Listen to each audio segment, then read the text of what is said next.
கிறிஸ்தவர்கள் வாழ்க்கையில் சில பிரச்சனைகள் கஷ்டங்கள் வரும்பொழுது நாம் வெக்ஸ் ஆகிடுறோம், உடஞ்சி போயிடுறோம், சோர்ந்து போயிடுறோம். ஆனால் பவுல் என்கிற ஊழியக்காரருடைய வாழ்க்கையில் அவர் சந்திச்சதான காரியத்தை பார்க்கும் பொழுது ஒரு வித்தியாசமான கடினமான சூழ்நிலை வழியாக அவர் கடந்து போனாலும் எல்லாருக்கும் நல்ல ஒரு உற்சாகமான வார்த்தைகளை சொல்கிறார். வேதனையான சூழ்நிலை இருக்கிற ஒரு மனுஷன் வெளியே இருக்கிறவங்களுக்கு உற்சாகமான வார்த்தைகளை சொல்கிறாருன்னா அவருக்குள்ள ஆண்டருடைய அபிஷேகம், ஆண்டருடைய சந்தோஷம் இருந்தது. இன்றைக்கி நம்ம சூழ்நிலைகள் எல்லாம் மேற்கொள்வதற்கு தேவனுடைய சந்தோஷம் நமக்குள்ளே இருக்கணும். நம்மளை சுற்றி நடக்கிறதெல்லாம் நடந்துன்னு தான் இருக்குது. நம்மளை சுற்றி சில சம்பவங்கள் நடக்குது, நம்ம குடும்பத்தில் நடக்குது, நம்முடைய ஊழியங்களில் நடக்குது, சபையில் நடக்குது, வேலை செய்கிற இடத்துல நடக்குது. வித்தியாசமான சூழ்நிலைகள்லாம் வரும்பொழுது நம்ம வெக்ஸ் ஆகிட்டு என்ன பண்ணுறோன்னா, எதுக்கு நம்ம கடவுளை தேடி பிரச்சனைகள் தான் வருது, ஜெபம் பண்ணி பிரச்சனைகள் வருது, பைபிள் படித்து பிரச்சனைகள் வருதுன்னு நமக்குள்ள ஒரு தவறான சிந்தையை பிசாசு விதைத்து ஆண்டவரோடு நெருங்க விடாமல் நம்மளை தள்ளி போடுறோம். ஆனால் இந்த சிறைச்சாலையில் இருக்கிறதான இந்த தேவ மனுஷன் அவர் உற்சாகமான வார்த்தைகளை பேசுகிறார். ஆமென். அவர் கடிதம் எழுத சொன்னால், ஒரு வேளை நம்ம ஒரு கடிதம் எழுத சொன்னால், நான் கூட பைபிள் காலேஜில் படிக்கும் போது லெட்டர் எழுதும் போது சொல்லுவேன், இங்கே இப்படி இருக்குது, குளிர் இருக்குது, தண்ணிலாம் சில்லுன்னு இருக்குது, இங்கே ஹீட்ரு கிடையாது, இந்த குளிரில் தான் குளிக்கணும், அப்படிலாம் சொல்லி சில காரியங்களெல்லாம் வீட்டுக்கு லெட்டர் எழுதுவேன். அதே நிலைமையை பார்க்கும்போது பவுல் அப்போஸ்தலன் அதை பற்றிலாம் எதுவுமே எழுதலை. எனக்கு சிறைச்சாலையில் இந்த அனுபவம் இருக்குது, இருட்டு அறையில் போட்டுட்டாங்க, எனக்கு சாப்பாடு சரியில்லை, குளிரில் இருக்கிறேன், கஷ்டத்தில் இருக்கிறேன், நெருக்கடியில் இருக்கிறேன்லாம் அவர் எழுதாமல் என்ன எழுதுறாருன்னா சந்தோஷமாக இருங்கன்னு எழுதுறாரு. இதுக்கு ஒரு தைரியம் வேணும். இந்த தைரியம் தேவனால் வந்த தைரியமாக இருக்கிறது. இந்த சந்தோஷம் தேவனால் வந்த சந்தோஷமாக இருக்கிறது. ஆண்டவருடைய பிள்ளைகளே, ஒன்றை தெரிந்து கொள்ளுங்கள், கர்த்தருக்குள் ஒருவன் இருக்கும் பொழுது அவன் எதையும் ஜெயிக்கிறவனாக இருக்க முடியும். அதனால தான் அடிக்கடி சொல்கிறார், கர்த்தருக்குள் என்ற வார்த்தையை பயன்படுத்துகிறார். சொல்கிறார், ஒரு புது சிருஷ்டியாக இருந்தால், ஒரு கிறிஸ்துவுக்குள்ளே இருந்தால் புது சிருஷ்டியாக இருக்கிறோம். நம்ம யாருக்குள்ளே இருக்கிறோங்கிறது ரொம்ப முக்கியம். அதுதான் நம்ம சந்தோஷத்தை தீர்மானிக்குது. நம்ம யாருக்குள்ளே நிலைச்சிருக்கிறோம், யாருக்குள்ளே இருக்கிறோங்கிறத நம்ம நிலைத்திருக்க செய்து, நம்ம யாருக்குள்ளே இருக்கிறோம் அப்படிங்கிறது ரொம்ப முக்கியம். இவருக்கு வந்த சூழ்நிலையெல்லாம் பார்க்கும்போது அவர் எது வேணால் எழுதியிருக்கலாம், கஷ்டங்களெல்லாம் எழுதியிருக்கலாம். ஆனால் கஷ்டங்களெல்லாம் அவர் எழுதலை. மாறாக கஷ்டத்தில் இருக்கிற அவர் நம்மை பார்த்து சந்தோஷமாயிருங்கள் என்று எழுதுகிறார். கஷ்டமான சூழ்நிலையை சந்திக்கின்ற அந்த தேவ மனுஷன் அவர் வெளியில் இருக்கிற மக்களை பார்த்து சந்தோஷமாக இருங்கள் என்று அவர்களுக்கு ஆலோசனை கொள்ளுகிறார். அப்போது ஒரு மனுஷனுடைய வாழ்க்கையின் வெற்றி என்பது கர்த்தருக்குள் இருப்பதில் தான் இருக்கிறது. அவன் கர்த்தருக்குள் இருக்கும் பொழுதுதான் அவன் வெற்றியாக வாழ முடியும். கர்த்தருக்குள் இருக்கும் பொழுதுதான் அவன் நிலைத்திருக்க முடியும். கர்த்தருக்குள் இருக்கும் பொழுதுதான் அவன் சந்தோஷமாக இருக்க முடியும். அவன் சொல்லுகிறார், சந்தோஷமாக இருங்கள் என்று மறுபடியும் உங்களுக்கு நான் சொல்லுகிறேன். கிட்டத்தட்ட இந்த மகிழ்ச்சி, சந்தோஷம் என்கிற வார்த்தை 16 தடவை இந்த பகுதியில் வருகிறது. ஏற்கனவே உங்களுக்கு நான் சொல்லியிருக்கிறேன். எப்படிங்க ஐயா, பவுலையா, எப்படிங்க உங்களை கொண்டு போய் சிறைச்சாலையில் போட்டுட்டாங்க, கஷ்டமான சூழ்நிலையில் இருக்கிறீங்க, எப்படிங்க ஐயா நீங்கள் சந்தோஷமாக இருக்கிறீங்கன்னா அவர் சொல்கிறாரு, சிறைச்சாலை எனக்குள் வரவில்லை, சிறைச்சாலை எனக்கு வெளியே இருக்கிறது, இயேசு எனக்குள் இருக்கிறார். துன்பத்தை நான் எனக்குள்ளே அனுமதிக்கவில்லை, துன்பம் எனக்கு வெளியே தான் இருக்கிறது. ஒரு கப்பல் இருக்கிறது, கப்பல் எதில் தான் போகணும், தண்ணியில் தான் போகணும். பெரிய ஜலப்பிரளயத்தில் ஒரு சமுத்திரத்தில் எது போகுது, கப்பல் போகுது. ஆனால் ஒரு விஷயம், அந்த கப்பலுக்குள் தண்ணீர் வந்தால் அவ்வளவு பெரிய கப்பல் மூழ்கிவிடும். ஆனால் மிக பரந்த தண்ணீர் உள்ள சமுத்திரத்தில் தான் கப்பல் போகிறது. ஆனால் அந்த கப்பலுக்குள் எது போகக்கூடாது, தண்ணீர் போகக்கூடாது. சின்ன துளி தண்ணீர் போனாலும் அதற்குள்ளே ஓட்டை பெரிதாகி இது மூழ்கிவிடும். அதுபோல தான் இந்த உலகத்தில் நம்மளை சுற்றி பாடுகளும், உபத்திரவங்களும், துயரங்களும், கஷ்டங்களும், வேதனைகளும், வீழ்ச்சிகளும், அவமானங்களும், நிந்தைகளும் எல்லாம் நம்மளை சுற்றி இருக்குதான். அதில் தான் நம்ம பயணம் போனோம். ஆனால் அது எதுவும் நமக்குள்ளே வராதபடி காத்துக்கொள்ள கர்த்தர் கிருபை செய்வார். அதுதான் கிறிஸ்தவ வாழ்க்கையினுடைய வெற்றியாக இருக்கிறது. அல்லேலூயா சொல்லுங்களேன். அப்படிப்பட்டதான ஒரு வாழ்க்கை தான் பாஸ்டர் வேணும். அதுதானே இருக்க முடியல. இது எப்படி சாத்தியம்னு சொன்னா, இது எப்படி சாத்தியமாகும்னா, when we have relationship with God, தேவனோடு கூட நம்ம ஒரு உறவை தொடரும் பொழுது தான் இது சாத்தியமாக மாறும். அவருக்கு நமக்கு இருக்கிற உறவு ஒரு பலமாக இருக்கணும். அவரோட ஒரு நல்ல உறவில் நம்ம இருக்கணும், டச்சில் இருக்கணும். அப்போ தான் இதெல்லாம் நம்ம மேற்கொள்ள முடியும். நம்ம எவ்வளோ முயற்சிகளை எடுத்து சந்தோஷமாக இருக்க பார்க்குறோம், எவ்வளோ முயற்சிகளை எடுத்து நிலைத்திருக்க பார்க்குறோம், எவ்வளோ முயற்சிகளை எடுத்து நம்ம ஐக்கியமாக இருக்கணும்னு பார்க்குறோம். நம்ம எடுக்கிற முயற்சிகளால் அது அல்ல, ஆனால் நமக்குள் கிறிஸ்து வாசம் பண்ணும்போது தான் அந்த காரியங்கள் எல்லாம் நடைமுறைக்கு சாத்தியமாகும். அப்போ பவுல் சொல்கிறாரு, உங்கள் வாழ்க்கையில் சரியான ஒரு வாழ்க்கை முறை ஒழுங்கு இருக்கணும். உங்கள் குணத்தில் நீங்கள் சாந்த குணமுள்ளவங்களாக இருக்கணும். ஆண்டவர் வரப்போகிறாரு. இந்த பூமியில் நீங்கள் வாழ்கிறத எல்லாம் பார்க்குறாங்க. நீங்கள் எப்படி இருக்கிறீங்க, நான் எப்படி இருக்கிறேன்னு பார்க்குறாங்க. ஆண்டோட வருகை சமீபமாக இருக்குது. எல்லாரும் ஒழுங்காக இருங்க, ஒரே சிந்தையாக இருங்க, எல்லாரும் சாந்த குணமுள்ளவங்களாக இருங்க. இன்னொன்றும் சொல்கிறாரு, எப்படி ஐயா நாங்கள் சந்தோஷமாக இருக்கணும்னு கேட்டால் ஜெபம் பண்ணுங்க, கவலைப்படாதீங்க சொல்லிட்டு போகிறார். என்ன பண்ணுங்க? கடவுளோட ஐக்கியமாக இருக்கிறவங்க தான் அதை சொல்ல முடியும். ஆமேன்னு சொல்லுங்களேன்.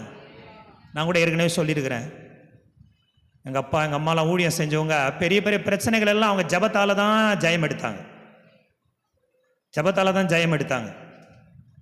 அப்போ அவங்க இந்த புலிப்பாக்கம் கிராமத்துக்கு வரும்பொழுது ஒரு திரளான கூட்டம் ஜனங்கள் கிடையாது. நம்ம கிராமம் எப்படி இருந்ததுன்னு எல்லாருக்கும் தெரியும். ஆனால் அவங்க ஜெபித்து போஷிக்கப்பட்டார்கள், ஜெபித்து ஜெயித்தார்கள், ஜெபித்து மேற்கொண்டார்கள். எப்போதும் ஜபமான ஒரு வாழ்க்கையில் பிரதானமாக இருந்தது. அப்போது இந்த கடினமான சூழ்நிலைகளில் கடந்து வருவதற்கு ஒரு ரகசியத்தை நான் என்ன கண்டுபிடிச்சேன்னா, அவர்கள் ஜெபிக்கிறவங்களா இருந்தாங்க. பவுல் சொல்கிறாரு, நீங்கள் கவலைப்படாதீங்கன்னு சொல்லிட்டு சொல்கிறாரு. நாங்கள் எப்படி பாஸ்டர் கவலைப்படாமல் இருக்க முடியும் அப்படின்னு நீங்கள் கேட்டிங்கன்னா, அதுக்கு தான் ஜெபம் பண்ணுங்க. நீங்கள் ஜெபம் பண்ணிங்கன்னா எல்லா புத்திக்கும் மேலான தேவ சமாதானம் உங்கள் இருதயங்களையும் சிந்தைகளையும் கிறிஸ்து இயேசுக்குள்ளாக காத்துக்கொள்ளும். பாருங்கள், சில நேரத்தில் நமக்கு ஜபத்துக்கு பதில் கிடைக்கலாம் சோர்ந்து போகிறோம். ஆனால் இவர் என்ன சொல்கிறார் தெரியுமா? ஜபத்துக்கு பதில் கிடைக்குதா கிடைக்கலையா, சீக்கிரம் கிடைக்குமா லேட்டாக கிடைக்குமா, இதெல்லாம் விட்டுடுங்க. ஆனால் நீங்கள் ஜெபிச்சு முடிச்சதும் எதையுமே சந்திக்கக்கூடிய ஒரு தேவ சமாதானம் உள்ள வந்துடும். லேட்டாக பதில் வந்தாலும் சரி, இந்த பதிலே வராமல் போனாலும் சரி, உள்ளம் எப்படி இருக்கும்? தத்தளிக்காத ததும்பாமல் சமாதானமாக இருக்கும். அதுதான் அவங்க சொல்கிறாரு, உங்கள் ஜபம் கேட்கப்படும். நாங்கள் சொல்லலை, எல்லா புத்திக்கு மேலான தேவ சமாதானம். அல்லேலூயா சொல்லுவாங்க. பாருங்கள், எவ்வளோ கஷ்டம் இருக்குதுங்க, எவ்வளோ நெருக்கடிங்க இருக்குதுங்க, ஆனால் மனசுக்குள்ள ஒரு சமாதானம் இருக்குதுங்க, அதுதான் வெற்றி. ஆமென் சொல்கிறாரு. நான் கூட ஆண்டவர்கிட்ட ஜெபம் பண்ணேன், 3 வேளை ஜெபம் பண்ணேன். என் சரீரத்தில் இருக்கிற முள்ளு நீங்கணும்னு 3 வேளை என்ன பண்ணேன்? ஜெபம் பண்ணேன். அங்கே அவருக்கு பதில் என்ன வந்துச்சு தெரியுமா? முள் எடுப்பன்னு வரல, முள் இருக்கும், குத்திக்கிட்டே தான் இருக்கும், ஆனால் அதை விட மேலான தேவ கிருபை, அதான் தேவ சமாதானம். அல்லேலூயா எவ்வளோ அழகாக சொல்கிறாரு பாருங்க. முள் நீங்கணும்னு ஜெபம் பண்ணுறேன், என் சரீரத்தில் கொட்டும் சாத்தானுடைய தூதனாக இருக்கிறது, அது வலியோ பலவீனமோ எதிராளியுடைய பிரச்சனையோ, அது ஏதோ ஒரு முள், அது நீங்கணும்னு ஜெபம் பண்ணா ஆண்டவர் சொல்கிறாராம், என் கிருபை உனக்கு போதும். நான் அடிக்கடி சொல்கிறேன் பாருங்க, அவர் கேட்குற கேள்வி ஒன்று, ஆண்டவர்கிட்ட கேட்டது ஒன்று. ஆண்டவர் சொல்கிறப்பா என்ன பதில் தெரியுமா? என் கிருபை போதும். அது பேர் தான் தேவ சமாதானம். நீ ஜெபித்ததற்கு பதில் வித்தியாசமாக இருக்கலாம், ஆனால் அந்த பதில் உனக்கு சமாதானத்தை கொண்டு வரும், அந்த பதில் உனக்கு மகிழ்ச்சியை கொண்டு வரும். ஆமென். இப்போ இன்னைக்கு ஆண்டவர் என்ன சொல்கிறாருன்னா, இதெல்லாம் நம்ம ஏற்கனவே பார்த்தோம். இந்த ஜபங்கிறது அவ்வளோ வேல்யூபிளான ஒரு காரியங்க. இல்லை என்றைக்குமே தெரிஞ்சுக்கங்க விசுவாசிகளே, நீங்கள் அவங்கக்கிட்ட போய் பிரச்சனைகளை சொல்கிறதோட ஆண்டவர் சமூகத்தில் பிரச்சனைகளை வைங்க, ஒரு ஜெயத்தை நீங்கள் பார்ப்பீர்கள். ஆண்டவரை காட்டில் அந்த உலகத்தில் பிரச்சனை தீர்க்கிற வல்லமை அவனுமே கிடையாது, அவர் மட்டும்தான் அதில் வல்லவர், அவரால் தான் அது முடியும். அல்லேலூயா சொல்கிறாரு. நீங்கள் விசுவாசத்தோடு அந்த மலையை பார்த்து பயந்து என்ன பண்ண, சமுத்திரத்தில் தள்ளுண்டு போன்னு சொன்னீங்க, உள்ளத்தில் விசுவாசத்து வாயில் அறிக்கை செஞ்சீங்கன்னா அந்த பெரிய மலையை கூட அகற்ற முடியும். அப்படி என்றால் என்ன, எவ்வளவு பெரிய பிரச்சனையாக மலை போல நின்றாலும் கூட அதை அகற்றக்கூடிய வல்லமை விசுவாசத்தினால் ஏறெடுக்கிற ஜெபத்திற்கு உண்டு. விசுவாசிக்கிறவனுக்கு எல்லாம் கூடும். அல்லேலூயா. தேவ சமாதானத்தை ஆண்டவர் கொடுக்கிறவராக இருக்கிறார். என்ன பார்க்க போறோம் தெரியுமா? நம்ம வெற்றியுள்ள வாழ்க்கைக்கு நாம் சரியான ஒரு குணாதிசயங்களோடு வாழணும் பார்த்தோம். வெற்றியுள்ள வாழ்க்கைக்கு சரியான ஜப வாழ்க்கை இருக்கணும்னு பார்த்தோம். இப்போ வெற்றியாக நம்ம வாழணும்னு நம்ம சிந்தை ஆரோக்கியமாக இருக்கணும். அல்லேலூயா சொல்லுங்களேன். ஒருத்தர் சொல்கிறாரு, ஒரு நிமிஷத்துக்கு கிட்டத்தட்ட 70,000 நினைவுகள் வந்து போதும் ஒரு மனுஷனுடைய மூளைக்குள்ள. ஒரு நாள் முழுக்கன்னு எடுத்துக்கங்களேன், ஒரு நாளைக்குன்னு வச்சுங்களேன், இவ்வளோ நினைவுகள் வந்து போகுது. எவ்வளோ இந்த இந்த இந்த சின்ன மூளையில் ஆண்டவர் எவ்வளோ அற்புதங்கள்லாம் வச்சிருக்கிறாரா இல்லையா? நாங்கள் அடிக்கடி சொல்லுவோம், கம்ப்யூட்டர் என்னென்னமோ பண்ணுதுன்றாங்க. ஆனால் அந்த கம்ப்யூட்டரை கண்டுபிடிக்கிறதுக்கு ஒரு மூளை வேணும்ல. ரோபோ என்னென்னமோ பண்ணுது, ஆனால் அந்த ரோபோவை கண்டுபிடிக்கிறது என்ன வேணும்? மூளை வேணும். அறிவு பெருத்து போச்சு மனுஷனுக்குள்ள. பெருத்து போச்சா இல்லைங்களா? எல்லாம் பெருத்துச்சு. நிலாவுக்கு போகிறான், இங்கே தண்ணி இருக்குதா இல்லையான்னு கண்டுபிடிக்கிறத விட்டு நிலாவில் போய் கண்டுபிடிக்கிறான். அங்கே போய் கண்டுபிடிச்சு யார் குடிக்க போகிறது தண்ணி? சரி, நிலாவுக்கு போகிறான், கோள்களை போய் பார்க்குறான், ஆராய்ச்சி மேலே ஆராய்ச்சி பண்ணுறான், எவ்வளோ காரியங்களெல்லாம் செய்கிறான் மனுஷன், எல்லாம் செய்கிறான். அது எல்லாம் எதுன்னா ஆண்டவர் அவனுக்கு கொடுத்த அந்த பிரெயின். என்னது அது? எத்தனை பேருக்கு அது இருக்குதுன்னு விசுவாசிக்கிறீங்க? அது கூட ரொம்ப பேருக்கு அல்லேலூயா வரலப்ப. அதுக்கு நான் ஒன்றே பண்ண முடியும். உங்கள் வீட்டில் அடிக்கடி கேட்குற கேள்வி அதுதான். என்ன கேட்குறாங்க? உனக்கு டேஷ் இருக்கிறதா? பிள்ளைகள் பெற்றோரை பார்த்து, பெற்றோர் பிள்ளைகளை பார்த்து, கணவன் மனைவியை பார்த்து, ஸ்கூலில் வாத்தியார் பிள்ளைகளை பார்த்து கேட்குற கேள்வி இதுதான். சரி, ஒரு மனிதனை வெற்றியுள்ளவனாக, ஒரு கிறிஸ்தவன் வெற்றியாக இருப்பதற்கு அவனுடைய சிந்தை மிகவும் அவசியமாக இருக்கிறது. உங்கள் வறுமை, உங்கள் ஐஸ்வர்யம், உங்கள் உயர்வு, உங்கள் தாழ்வு, உங்கள் மேன்மை, உங்கள் சிறுமை எல்லாமே உங்கள் சிந்தையை பொறுத்து தான். நீதிமொழிகள் 23 அதிகாரம் 7ஆம் வசனத்தை நம்ம வாசிப்போம். வாசித்து இதை நம்ம தியானித்து முடிக்க போகிறோம். பிலிப்பியர் 4ஆம் அதிகாரம் 8ஆம் வசனத்தில் முடிக்க போகிறோம். 8ஆம் வசனத்தை தியானிக்க போகிறோம். அதுக்கு முன்னாடி 23:7 நீதிமொழிகள். பாருங்க, இருதயத்தின் நினைவு எப்படியோ அப்படியே இருக்கிறான். எல்லாம் பக்கத்தில் இருக்கவங்கள பார்த்து, உன் நினைப்பு எப்படியோ அப்படிதான் நீ. என் நினைப்பு எப்படியோ அப்படிதான் நான், வேற யாரும் கிடையாது. உன் இந்த நிலைமைக்கு காரணம் என்னன்னா நீ தான். உன் நினைவுக்கு, உன் நிலைமைக்கு காரணம் நினைவு, உன் சிந்தனை. அதனால தான் டாக்டருங்க என்ன சொல்றாங்கன்னா, நம்முடைய சரீர ஆரோக்கியம் எதை பொறுத்ததுன்னு சொன்னா மனதின் ஆரோக்கியத்தை பொறுத்தது. நம்ம மனசு ஆரோக்கியமா இருந்தாதான் நம்முடைய சரீரம் ஆரோக்கியமாக இருக்கும். இன்னைக்கு நீங்க பாருங்க, சிலர் தனி ஒரு சிறைச்சாலைக்குள்ள அடைபட்டு கிடக்குறாங்க. அவங்களுக்குன்னு ஒரு சில சிறைச்சாலைகளுக்குள்ள அவங்க கிடக்குறாங்க. கவலையினால, கவலை, பயம், அவிசுவாசம், குற்ற உணர்வு, பயம், போராட்டம், என்ன நடக்குமோங்கிற தயக்கம், கலக்கம், இப்படிப்பட்ட சிந்தைகளால மனுஷன் என்ன பண்ணப்பட்டிருக்கிறான்? சிறைபிடிக்கப்பட்டிருக்கிறான்.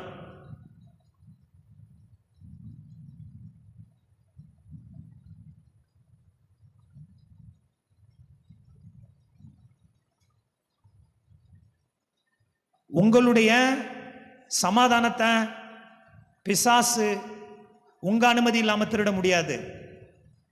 நீங்க அனுமதிச்சாதான் அவன் திருட முடியும். உங்க சிந்தையை அவனுக்கு கொடுத்தீங்கன்னா அவன் உங்களுடைய சிந்தையில் இருக்க காரியங்களை திருடுவான். சிந்தையினுடைய எண்ணங்களை குழப்புவான். சிந்தையில ஒரு பயத்தை கொண்டு வருகிறான். பயமான உணர்வுகள் வருகிறது.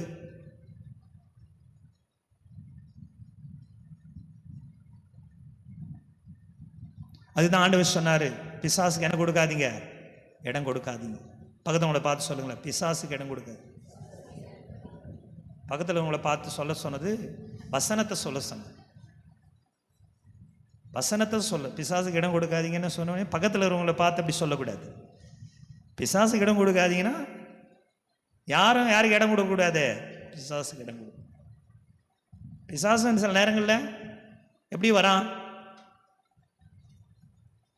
பிரைஸ் லார்ட் பிரதர் அப்படி தான் வருவான். நீங்கள் நானும் நினைக்கிற மாதிரி கொம்பு வச்சுலாம் வரமாட்டான். கொம்பு வச்சுக்கின்னு நம்ம கண்டுபிடிச்சிருவோம்ல, அப்படி வந்தால் கண்டுபிடிச்சிருவோமே, ஏசு நாமத்தில் போன்றுவோமே, அப்படி வரமாட்டான். அவன் தந்திரக்காரனாச்சே. சிஸ்டர் பிரைஸ் லார்ட் எப்படி இருக்கிறீங்க அப்படி தான் வருவான். சரியா? அப்படி தான் வருவான். சகோதரி மூலமாக வரலாம், சகோதரி மூலமாக வரலாம், யார் மூலமாக வருவான். ஆனால் வரத்து அவன் தான் நமக்கு தெரியாது, அப்படி வருவான். அதுதான் ஆண்டவர் சொன்னார், பிசாசுக்கு என்ன கொடுக்காதீங்க? இடம் கொடுக்காது. உங்கள் சிந்தை தாறுமாறாக இருந்துச்சுன்னா உங்கள் வாழ்க்கை தாறுமாறாக இருக்கும். உங்கள் சிந்தை ஆரோக்கியமாக இருந்ததுன்னா உங்கள் வாழ்க்கை ஆரோக்கியமாக இருக்கும். உங்கள் வாழ்க்கையின் வெற்றிக்கு காரணமே ஆரோக்கியமான மனநிலை, ஆரோக்கியமான சிந்தை. இதை தான் பவுல் அறிந்திருந்ததுனால தான் சிறைச்சாலை சூழ்நிலைகள் அவருக்குள்ளே வராமல் கிறிஸ்துவின் சிந்தையோடு கூட அவர் வாழ்ந்தார். அல்லேலூயா சொல்லுவோமா? நம்ம வாழ்க்கையில் பிசாசானவன் சில அடிமைத்தனங்களை வச்சிருக்கிறான். ஸ்ட்ராங் ஹோல்டு, அரண்கள். அது அரணா நிற்குது. என்னென்ன காரியத்துக்கு அடிமைத்தனத்தில் இருக்கிறீங்கிறது உங்களுக்கு தெரியும். இங்க இருக்கிற ஒவ்வொருத்தருக்கும் தெரியும். Some are addicted to mobile phone. சில ஆட்கள் எதுக்கு அடிமைகளா இருக்கிறாங்க? அவங்க அடிமைத்தனத்தில் அவங்க இருக்கிறதுனால பிசாசு அவர்களை தன்னுடைய வழியில கொண்டு வந்து அவர்களை தாக்கி கொண்டிருக்கிறான். தவறான காட்சிகள், தவறான செய்திகள், தவறான காரியங்கள் இதெல்லாம் அநேகருக்கு ஒரு அரண் போல நிற்கிறது. அடிமைத்தனத்தில் மக்களை வைத்திருக்கிறான். அப்ப நம்ம இப்படிப்பட்டதான இந்த சூழ்நிலையிலிருந்து வெளியே வருவதற்கு தேவன் நமக்கு கிருபை செய்வாராக. அல்லேலூயா. நம்முடைய சிந்தையில் இருக்கிற தவறான எண்ணங்களை ரீப்ரோகிராம் பண்ணி அதை சரியான எண்ணங்களால் நாம் நிரப்ப வேண்டும். அல்லேலூயா சொல்லுவோமா? நமக்கு கிறிஸ்துவின் சிந்தை இருக்கணும். 1 Corinthians 2:16 சொல்றாரு, எங்களுக்கோ கிறிஸ்துவின் சிந்தை இருக்கிறது. எந்த என்ன இருக்கணும்? Mind of Christ. என்ன வேணும்? எல்லாம் சொல்லுங்க, கிறிஸ்துவின் சிந்தை. சொல்லுங்க, ஏசப்பாவோட சிந்தை வேணும். அந்த சிந்தை என்ன தெரியுமா? இதே அதிகாரத்தில் சொல்றாரு, பிலிப்பியர் 3ஆம் அதிகாரத்தில் சொல்றாரு, 2ஆம் அதிகாரத்தில் சொல்றாரு, 4ஆம் வசனம், அவனவன் தனக்கானவைகள் அல்ல, கிறிஸ்து இயேசுவில் இருந்த சிந்தையே உங்களிலும் இருக்க கடவுது. அல்லேலூயா சொல்லுங்களேன். யார்கிட்ட இருந்த சிந்தை?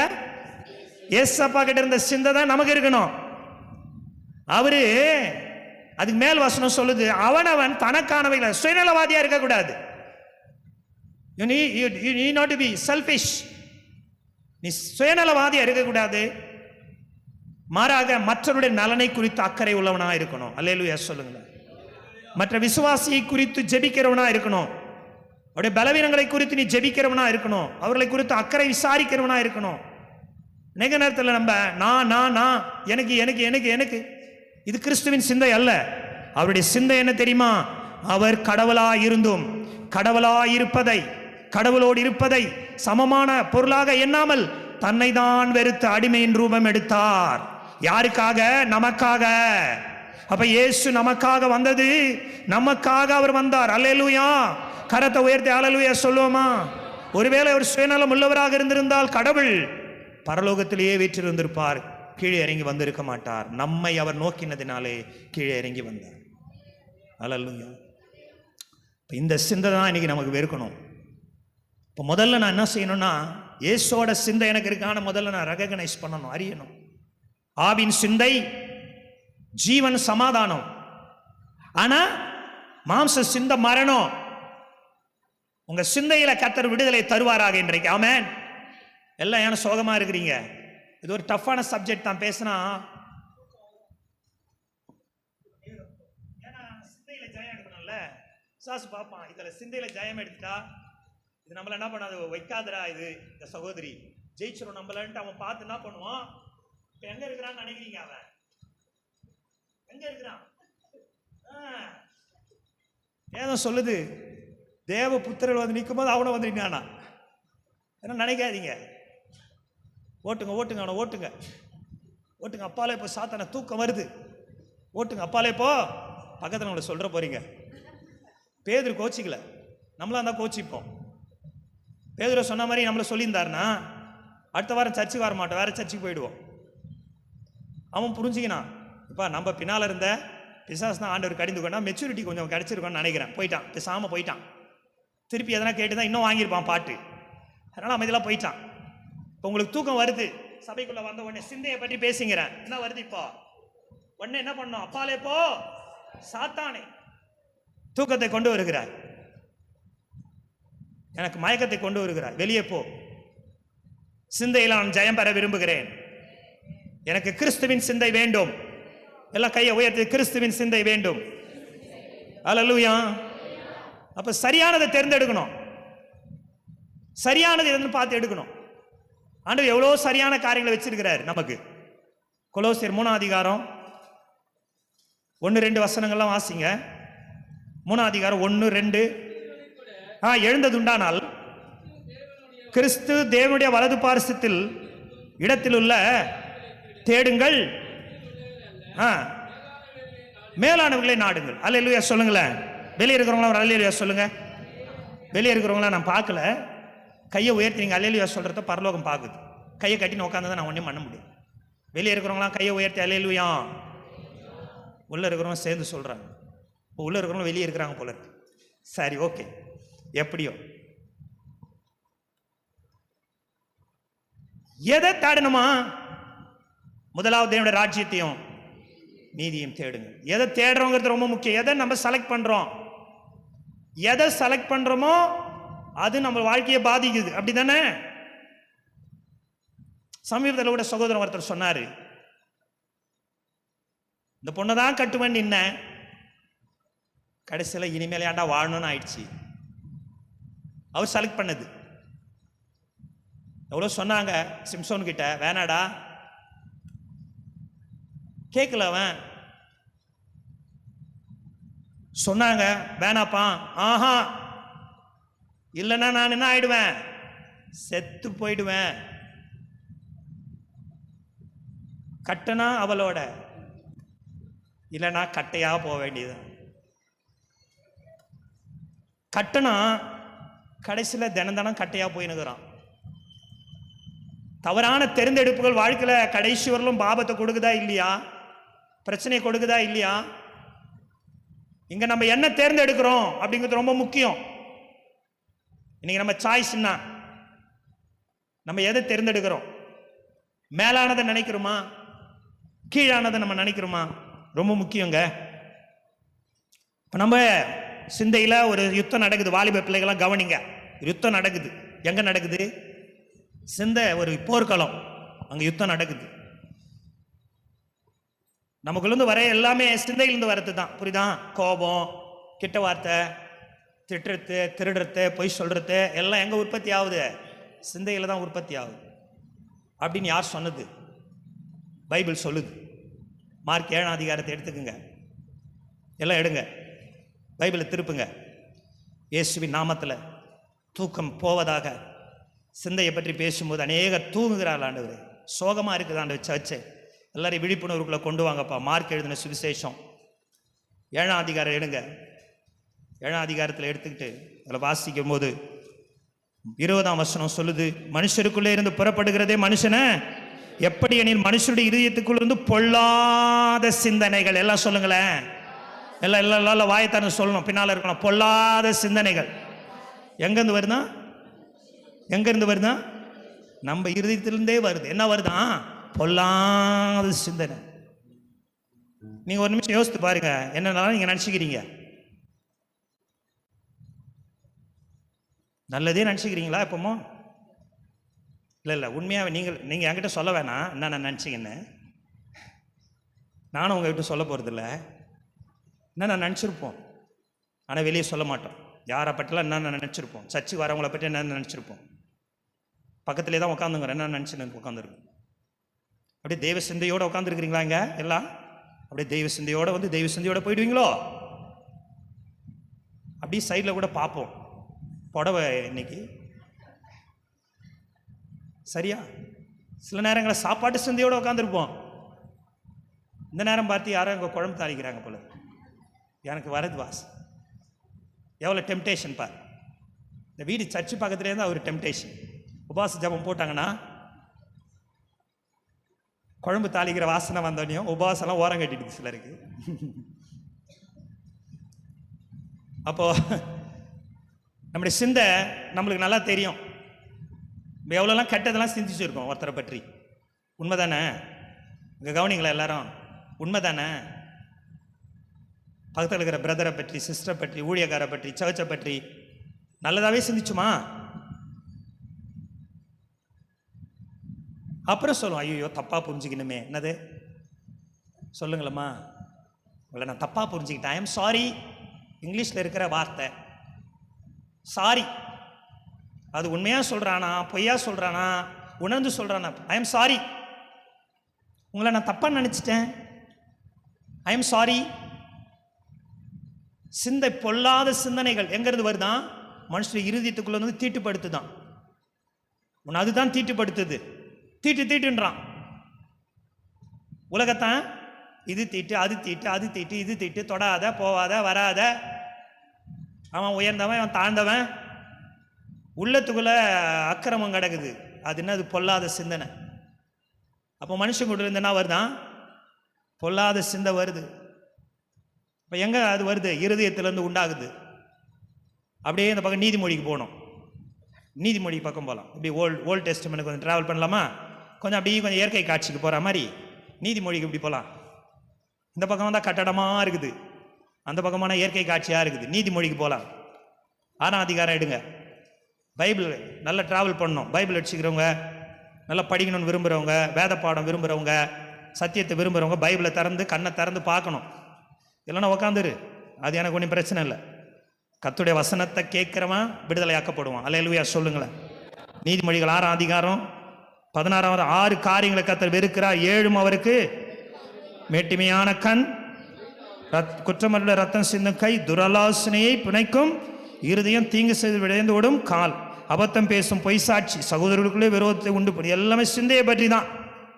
கெட்ட ஆலோசனையை பிணைக்கும் இருதயம், கெட்ட ஆலோசனையை பிணைக்கிற இருதயம், கெட்ட ஆலோசனை, இதெல்லாம் இருதயத்திலிருந்து வருது. நீங்களும் கொஞ்சம் யோசித்து பாருங்க, என்னென்னலாம் கெட்ட ஆலோசனைலாம் பண்ணியிருக்கிறீங்க, பண்ணியிருக்கிறோம். கொரோனான்னு வந்துச்சு தெரியுமா? ஒன்று கொரோனா இருக்கும் போதெல்லாம் இங்கே உலகத்தில் இருந்தீங்களா? இருக்கிறீங்க, இப்பயும் இருக்கிறீங்க. ஊரில் இருந்தோம்ல கொரோனா வந்தப்போ. அந்த கொரோனா ரொம்ப பேர் வாழ்க்கையில் பயத்தை கொடுக்கல, அதுக்கு பதிலாக அவங்கள வித்தியாசமாக்கிடுச்சு. உட்காந்து ஊர் கதை பேசுறது, மற்றவங்களை பற்றி தப்பாக பேசுறது, சபையை குறித்து வித்தியாசமாக பேசுறது, ஊழியக்காரன் அவதூறாக பேசுறது, எல்லா இடத்துலையும் சாபம் பாருங்க. உங்கள் குடும்பங்களில் உட்காந்து நல்ல டைம் கிடச்சிச்சு, ஜெபம் பண்ணுறது கிடையாது. உட்காந்து ஜெபம் பண்ணல, யாரும் உருப்படல, யாரும் கிறிஸ்தவனுங்க உருப்படல, ஜெபம் பண்ணல, பைபிள் படிக்கல.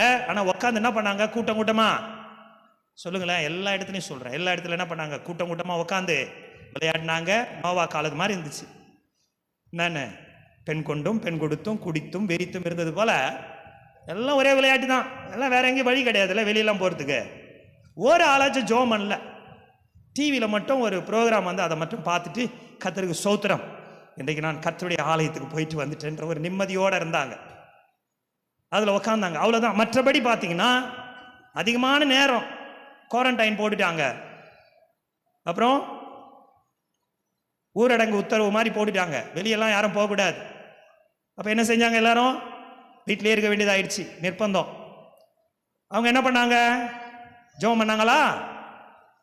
பைபிள் படித்தாங்களா? 4 பேர் கூட்டினாங்களே, நல்ல வார்த்தை பேசினாங்களா? இல்லை, நாசமாக போன விஷயங்களை தான் பேசினாங்க.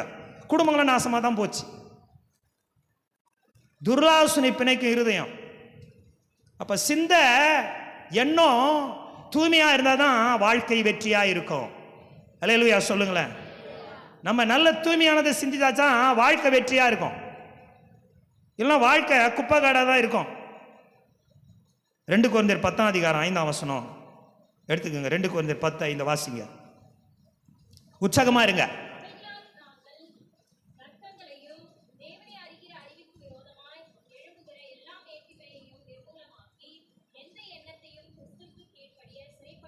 எல்லாம் சொல்லுங்க, எந்த எண்ணத்தையும் சொல்லுங்க, எந்த எண்ணத்தையும் ஆண்டவருக்குள்ள சிறைபிடிக்கிறோம். அல்லேலூயா. கண்ட்ரோலுக்கு கொண்டு வரும். ஆமென். அது எங்களை மேற்கொள்ள கூடாது. இயேசுவின் நாமத்தில் எந்த சிந்தையை நாங்கள் சிறைபிடிப்போம், அதை அடக்குவோம். அல்லேலூயா சொல்லுங்களேன். இச்சை அடக்கம் ஆவியின் கனியில ஒண்ணு. இச்சை அடக்கம்னா என்ன தெரியுமா? Self control. சிந்தை அடக்க முடியலங்க. வசனம் சொல்லுது, பட்டணத்தை பிடிக்கிறவன் மனதை அடக்கிறவன் தான் உத்தமனா. பட்டணத்தை பிடிக்க போயிடலாம், பட்டணத்தை பிடிக்கலாம், பல லட்சம் சம்பாதிக்கலாம். ஆனால் நம்ம மைண்டை கண்ட்ரோல் பண்ணலன்னா நம்மளை மாதிரி மோசமானவங்க யாருமே இல்லை. எல்லாத்தையும் பண்ணலாம், நல்லா சம்பாதிக்கலாம், 100 பேர் நம்ம கீழே இருக்கலாம், வேலை செய்யலாம், லட்சங்களை சம்பாதிக்கலாம், என்ன வேணா சாகச வேலைகள்லாம் பண்ணலாம். ஆனால் நம்ம மனதை, என் மனதை நான் கட்டுப்படுத்தலைன்னா நான் தோல்வி அடைந்து விட்டேன்னு அர்த்தம். இப்போ இன்னைக்கு ஆண்டவர் அது மேலே ஒரு ஜெயத்தை நமக்கு தருவாராக. அதை தான் இன்னைக்கு பார்க்க போகிறோம். ஆமாம். இதெல்லாம் ஒரு முகவுரையாக உங்களுக்கு சொல்கிறேன். சில விஷயங்களை நம்ம சிந்திப்பதற்கு வேணான்னு சொல்லணும். இதெல்லாம் எனக்கு வேணாங்க, குப்பைங்க, இதெல்லாம் கார்பேஜுங்க. எதை உள்ளே போடுறோமோ அதுதான் வெளியே வரும். Input output. என்னதே உள்ளே போடுறது தான் என்ன வரும், வெளியே வரும். இன்னைக்கு ரொம்ப பேர் எதை உள்ளே போடுறோமோ அதுதான் வெளியே வரும். ரொம்ப பேருடைய சிந்தை கெட்டதாக இருக்குதுன்னா செய்கை கெட்டதாக இருக்குது. கெட்ட ஏன் செய்கை கெட்ட செய்கை, சிந்தை மோசமாக இருக்கு.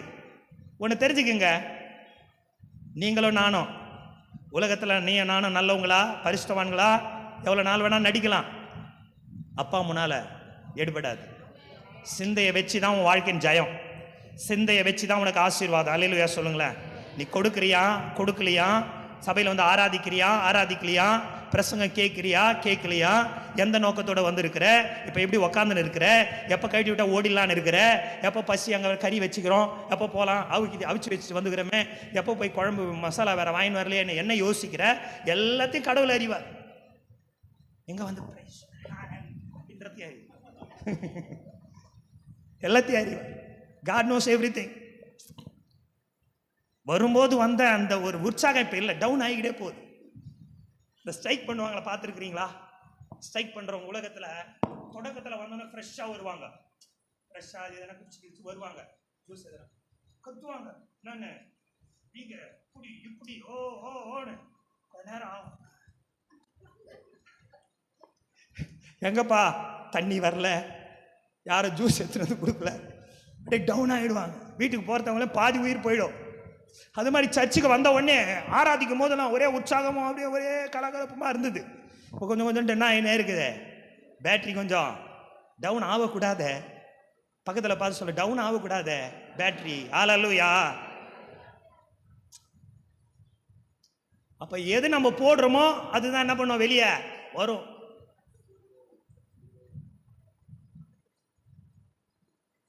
நம்முடைய சிந்தை இன்னைக்கு எப்படி இருக்குது, அதை நம்ம கண்ட்ரோல் பண்ணக்கூடிய கிருபையை கர்த்தர் நமக்கு அபிஷேகத்தை கொடுப்பாராக. அல்லேலூயா சொல்லுங்களேன். அப்ப தேவையில்லாத உள்ள போடக்கூடாது.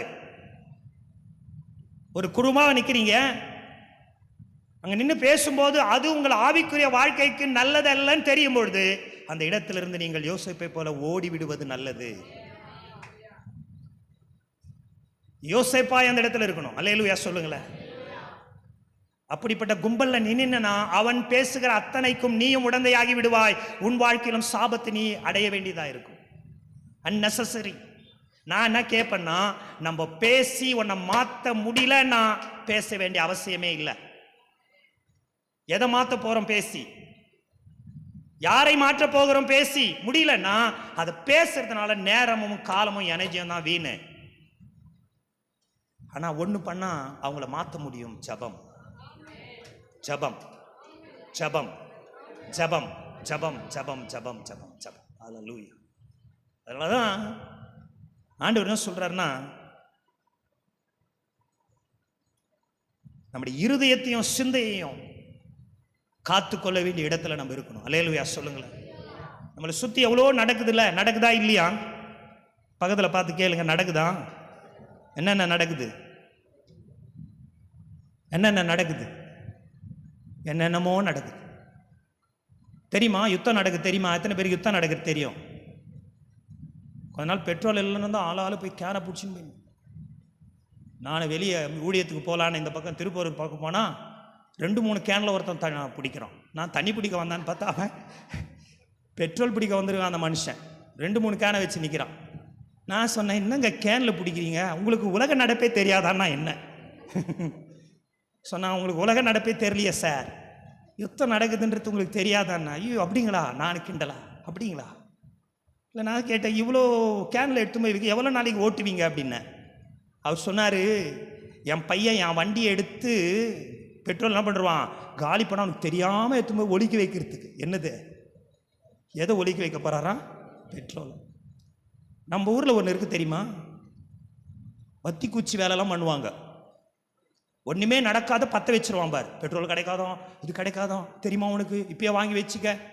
மளிகை சாமான் கிடைக்காதான், மெழுகுவத்தி கிடைக்காதான், கெரோசின் கிடைக்காதான், பரவிடுது பாருங்க. எல்லாம் போய் நிற்கிறான் லைனில்.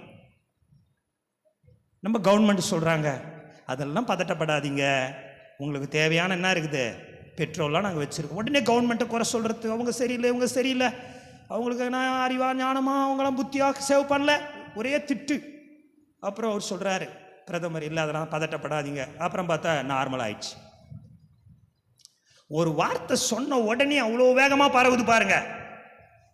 பரவுற ஆள் வச்சுக்க மாட்டான். அது எப்படின்னாச்சும் அவன் ஒரு பெரிய சாதனை அவனுக்கு. சில ஆட்கள்லாம் சாதனை பண்ணுவாங்க, என்ன தெரியுமா, அப்படி கண்ணை மூடுறதாங்களாம் 100 பேர்கிட்ட போயிட்டு இருக்கும். அவங்க பெரிய ஆளுங்க.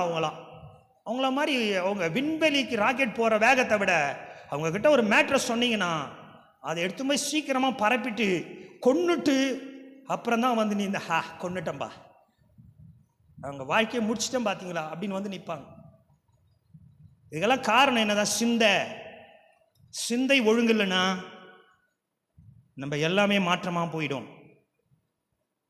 அதனால தான் சொல்கிறாரு, வாசிங்க நீதிமொழிகள் 12:20 வாசிங்க, சீக்கிரம் வாசிங்க. நீதிமொழிகள் 12:20.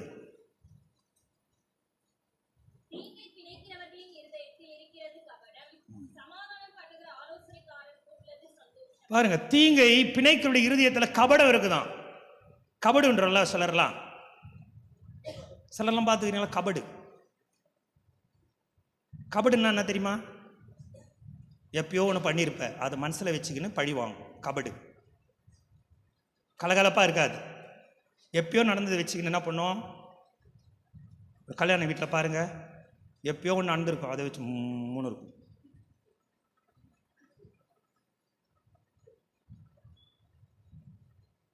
ஒரு கல்யாண வீட்டுக்கு போயிருந்தப்போ அவங்க வீட்டில் ஏதோ பிரச்சனை போல இருக்கு. அந்த சௌகரியம் ரொம்ப அப்படியே குடுன்னு இருந்ததும் ஒருத்தர் சொன்னால் சா வீட்டில் இருக்கிற மாதிரி இருக்கிறான். அந்த ஆள் எங்கே கல்யாண வீட்டில் கேட்குறாரு, சா வீட்டில் இருக்கிற மாதிரி இருக்கிற அத்தனை பேர் முன்னால்.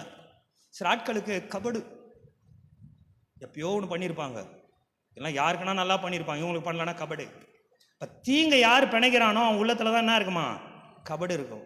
ஆனால் ஆண்டவர் நத்தான் வேலை பார்த்து சொன்னார், கபடற்ற உத்தம இஸ்ரவேலன்.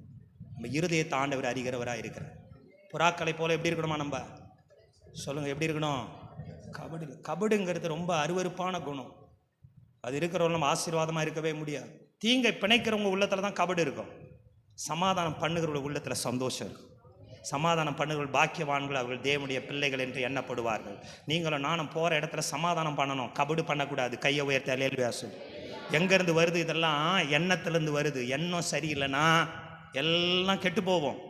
சபை கெட்டு போவோம், ஊழியம் கெட்டு போவோம், ஊழியக்காரன் கெட்டு போவான், குடும்பம் கெட்டு போவான், நீங்கள் கெட்டு போவீங்க, நான் எல்லோரும் கெட்டு போவோம். இப்போ எங்கே ஆண்டவர் தட்டணும்? நம்ம சிந்தையை தட்டணும். அல்லேலூயா சொல்லுங்க. நம்ம பவுல் ஐயா சொல்கிறாரு, இந்த சிந்தை வெற்றியாக இருக்கணும்னு என்ன சிந்திக்கணும்னு நமக்கு சொல்லி தராரு.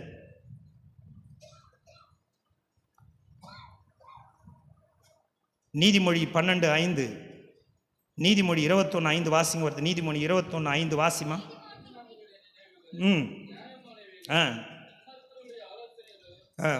21:5 வாசிங்க.